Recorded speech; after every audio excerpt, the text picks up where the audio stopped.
Bismillahirrahmanirrahim. Assalamualaikum warahmatullahi wabarakatuh. Saya Faik Kazakwan Lubis dengan NIM akhir 178 dari Komunikasi dan Penyiaran Islam UIN Syarif Hidayatullah Jakarta. Pernah nggak sih kalian berpikir kenapa sih informasi yang disebarkan dari radio terasa berbeda dari televisi, padahal dua-duanya sama-sama media penyiaran?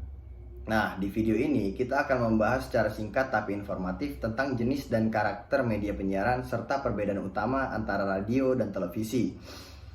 Yang pertama, kita harus tahu dulu apa sih media penyiaran itu. Media penyiaran adalah saluran komunikasi massa yang menyampaikan informasi, hiburan, dan pendidikan kepada masyarakat luas melalui gelombang udara atau jaringan digital. Ciri khas media penyiaran adalah mampu menjangkau banyak orang secara serentak dan cepat. Secara umum, media penyiaran dibagi menjadi dua jenis utama. Yang pertama adalah radio broadcasting dan yang kedua adalah television broadcasting. Meskipun keduanya memiliki tujuan yang sama, yaitu menyampaikan pesan kepada publik, karakter dan cara kerjanya sangat berbeda. Yang pertama kita bahas ada karakter dari radio. Radio merupakan media auditif, artinya pesan disampaikan hanya melalui suara penyiar, musik, atau efek bunyi. Kekuatan utama radio ada pada daya imajinasi pendengar. Ketika kita mendengar suara penyiar, nada bicara, atau musik latar, otak kita akan membayangkan suasananya sendiri. Disitulah keunikan radio. Ia dapat menjangkau masyarakat hingga ke pelosok daerah tanpa memerlukan koneksi visual. Namun, karena hanya mengandalkan suara, radio tidak dapat menampilkan gambar atau ekspresi secara langsung. Nah, yang kedua, ada karakteristik dari televisi. Berbeda dengan radio, televisi adalah media audiovisual yang menggabungkan suara dan gambar bergerak. Hal ini membuat televisi jauh lebih menarik secara visual, karena penonton tidak hanya mendengar, tapi juga melihat peristiwa secara nyata.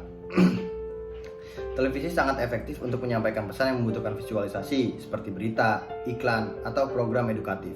Namun produksi televisi cenderung lebih mahal, kompleks, dan memerlukan teknologi yang lebih tinggi dibandingkan radio.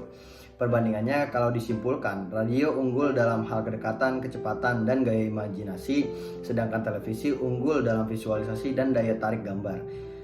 Radio menciptakan keintiman dengan pendengar melalui suara, sementara televisi memikat penonton lewat visual dan emosi. Keduanya tetap penting dan kini telah beradaptasi dengan perkembangan teknologi, hadir dalam bentuk radio streaming dan televisi digital. Jadi bukan soal mana yang lebih baik, tapi bagaimana kita memahami karakter masing-masing media agar pesan yang disampaikan lebih efektif dan mendidik. Terima kasih sudah menonton, semoga video ini bermanfaat dan menambah wawasan kita semua. Saya Faik Kazakwan Lubis, sekian dan terima kasih. Wassalamualaikum warahmatullahi wabarakatuh.